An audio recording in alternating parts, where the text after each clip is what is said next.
వరం ADCL park లో వన మహోత్సవం కార్యక్రమాన్ని సీఎం చంద్రబాబు ప్రారంభించారు. డిప్యూటీ సీఎం పవన్ కళ్యాణ్ మంత్రి నారాయణతో కలిసి మొక్కలు నాటారు. రాష్ట్రంలో అడవులను 37% పెంచాల్సిన అవసరం ఉందని చంద్రబాబు అన్నారు. అటవీ విస్తరణ పెంచడంలో దేశానికి ఏపీ ఆదర్శంగా నిలవాలని సూచించారు.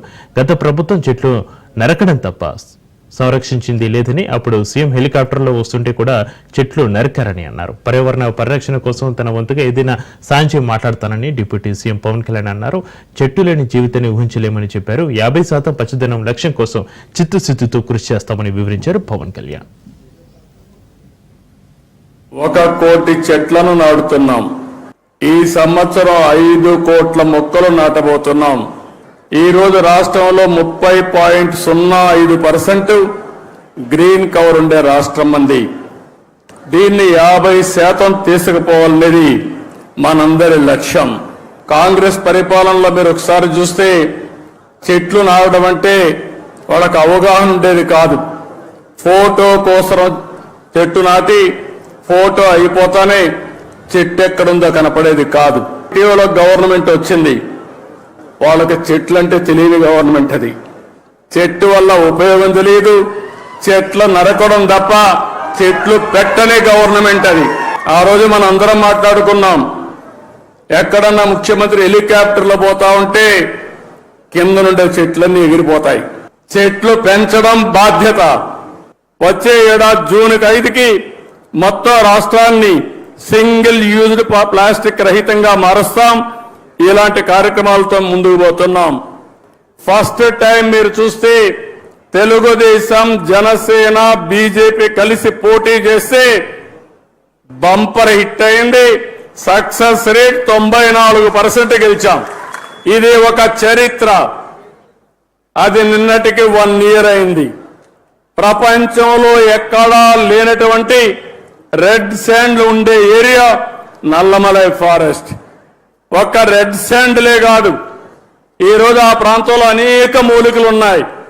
ఈ మూలికలను పరిరక్షించుకోకుండా అనేక ఇబ్బందులు పడుతున్నాం. ఈరోజు ఫారెస్ట్ ఏరియాల్లో ఏవైతే ఫైర్ ఉందో ఇది చాలా ప్రమాదకరం. రేపటి నుంచి మా చెల్లెమ్మలకు విజ్ఞప్తి చేస్తున్నాం, ఆయన మూల నక్షత్రం తెలుసుకోండి, దానికి సూటబుల్ విత్తనాలు ఇస్తాం.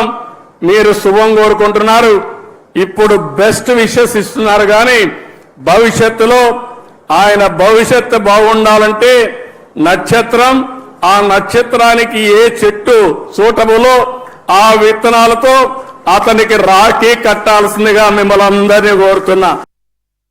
ఇప్పుడు దాకా నేను పర్యావరణం కోసం వ్యక్తిగతంగా చేశాను కొన్నిసార్లు, కానీ నాకు ఇప్పుడు అటవీ శాఖ కూడా పర్యావరణం 2 నా దాంట్లో ఉన్నప్పటికీ నేను వచ్చే సంవత్సరం ఇదే రోజుకి కనీసం 1 కోటి మొక్కలు నాటి, అలాగే ఫారెస్ట్ ఫైర్స్, అడవిలో కార్చిచ్చులు కనుక ఆపగలిగి అడవుల్లోకి గొర్రెల్ని పొట్టేళ్ళు మేపడానికి తీసుకుపోయి అక్కడ గడ్డి కోసం కాలుస్తూ ఉంటారు. వారికి కొంత అవగాహన సదస్సులు పెంచి వచ్చే సంవత్సరం ఇదే సమయానికి మనస్ఫూర్తిగా మీతోటి అనుభవంతో మాట్లాడతాను.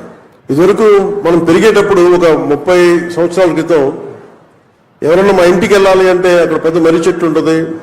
ఆ మర్రి చెట్టు నుంచి కుడి చేతిలోకి వెళ్తే ఈ దారి ఉంటుంది. ఇట్లాంటివన్నీ పోయినాయి. ఇప్పుడు అసలు చెట్టే ఆనవాళ్ళు అయ్యేది. అలాంటి చెట్లను మనం సంరక్షించుకోవడం మానేసాం. కానీ అదృష్టవశాత్తు మనకి ప్రకృతిని పరిరక్షించగలిగే అవగాహన ఉన్న ఒక బలమైన వ్యక్తి మనకి ముఖ్యమంత్రిగా ఉన్నారు మనకి. అందుకు మనం నిజంగా మనం గర్వించాలి.